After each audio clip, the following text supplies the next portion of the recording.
years after 24 came out, and they had a black president, they had Obama. There's a certain consciousness that informs the thing that you see. It gives you belief.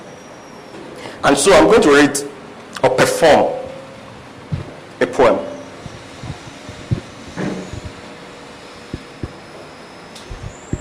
It's titled "The World is Flat."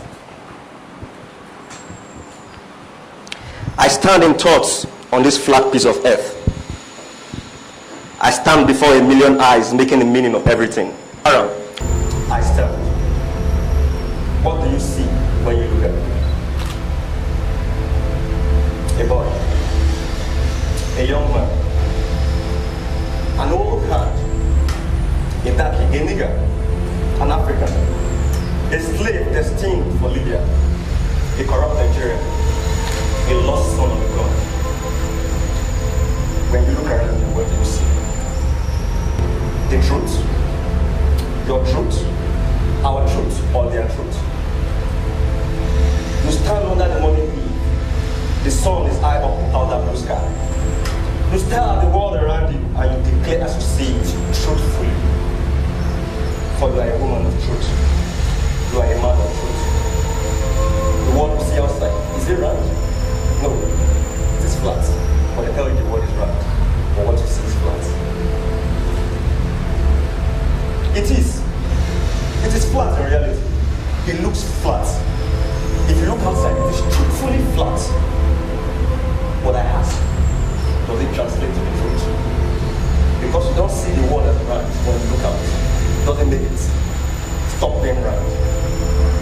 So my dear philosopher, you read the hallowed newspapers, you watch the news, you throw up Facebook like a caterpillar, you engage in buka deliberations, you dance around fireside chats, you see your reality, you see truth. Africa, disease, wars, corruption, bomb blasts, Boko Haram, terrorists, potholed roads, hopelessness, darkness. So your mind plunges into that depth of safe mode. You seek salvation in places where you perceive light, in crevices where you smell hope. Whatever route, whatever way. Libya route, IELTS, visa lottery, Lampedusa, the second transatlantic slave trade of bodies and grey matter. Fleeing away from your dark land, your land of corruption, your land of pain, your land of illiterates, your land of debts, your land of dictators, your land of hopelessness, your land of rape. Because everything you see, everything you hear, everything you feel, every truth around you scream to you, you are the scum of the earth. But do you know that your God's own country, America, has some 16 million illiterates who cannot read? Wow. Do you know that half of the states in America have no set minimum age for marriage? Wow. Do you know there are hundreds of thousands of child brides singing the Star-Spangled Banner in America? Wow. For you whose world is flat, child marriage is even banned in many African countries, including Zimbabwe. Yet your nation is hopeless. You with songs of corruption on your lips, we're corrupt.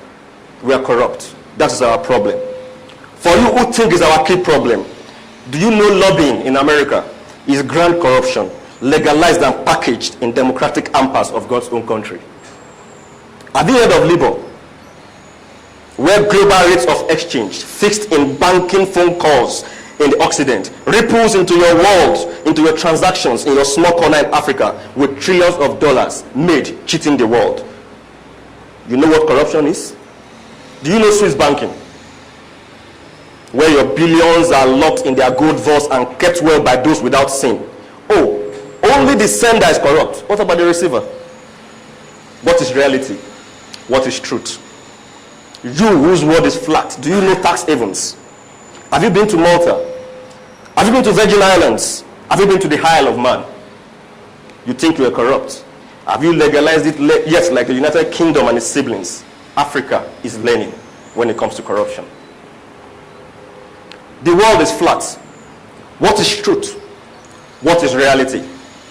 Dear soul brother, dear soul sister whose world is flat, who sees nothing but hopelessness in Africa, Your shoulders hunched, bowed under the weight of the past. Lopsided facts and power plays. Dark shadows of the negative of your reality hang over your continent, over your mind, casting shadows of fear, incompetence, cluelessness, hopelessness. Your children ask you questions you've asked your father. You dip from dark wells of truth presented to you, and you give them to drink. Waters of sorrow, waters of mediocrity, waters that tells self you have a second-hand brain. Speaking words that kills inspiration.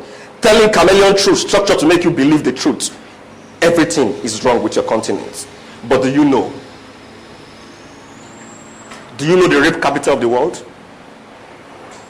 Do you know the murder capital of the world? Do you know the suicide capital of the world?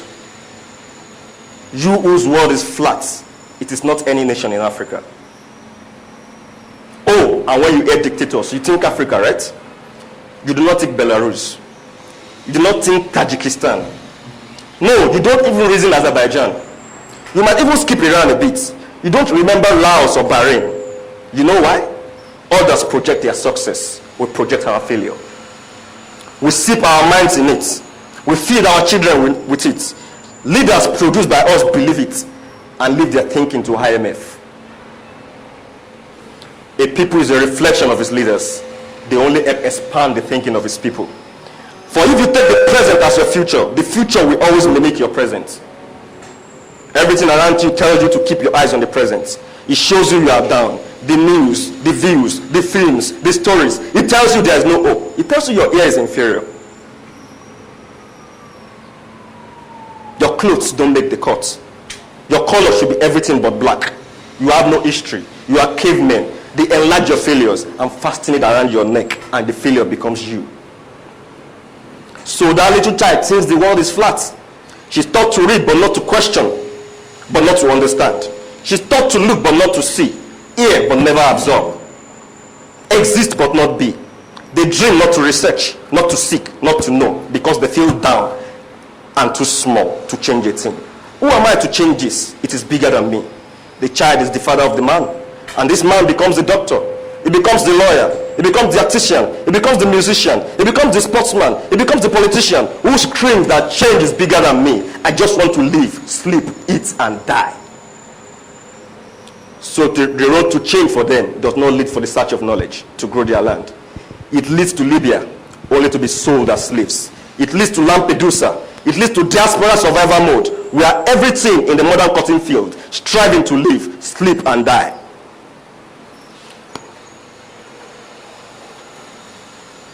Oh, we've sunk too deep, I hear. Malaysia didn't say so. Japan didn't say so. Singapore didn't say so. We don't create perfection from perfection. Imperfection is an opportunity to grow if the mind is right. It's a journey. Mistakes are part of it. Slavery, plunder, colonization, recolonization, wars. Here we are still standing in hope. Look at Nigeria, define the definition of recession. Look at Tanzania rising again. Look at Rwanda, showing them that we can be visionary, even after the ashes of genocide. All we need is a coherent vision. Let's not flee from our mistakes. They are nothing but walking stones. Those you look up to make mistakes too, from Chernobyl to Brexit. But do they sink under them? What do you see when you look at yourself in the mirror?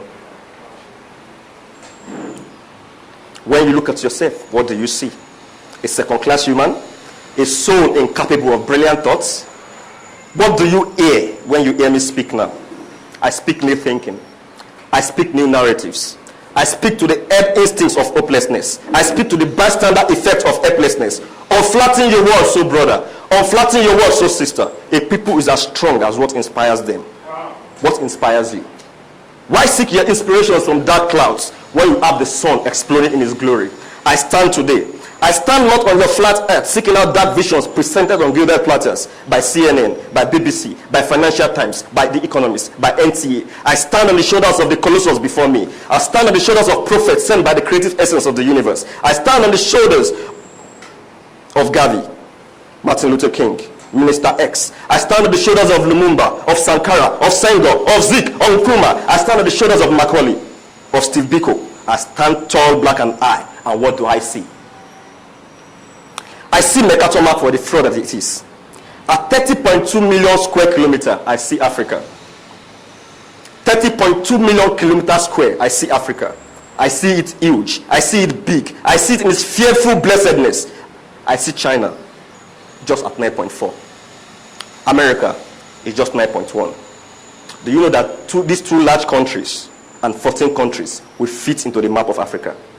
But they don't tell you when you look at your map, because that map is false.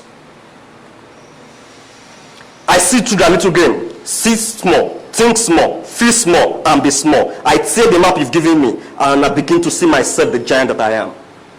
Africa, I see the pyramids of Khufu and Giza. I see Imhotep, the Egyptian polymath. I see Rashid Yazami, the genius of batteries. I see Cyprian, the preacher of Carthage. I see Ali Debas, the gastrointestinal investigator. I see the king of the long tracks, Abebe the killer. I see Wangari Maathai and the wonder of trees. I see John Ogu, anthropologist like no other. The wonder woman of Africa, Mo Abudu, I see you. I see Sheyi Oyeshola and his hospital in a box. I see BC Ezira, raw past in the under and Porsche engines he designed. I see Sidney Bredner, the Nobel Committee will remember him. Kito Ejigu, the NASA Ethiopian phenomenon, I see you. I see Bruce Onobrakbeya. I see Lamidi Fakeye.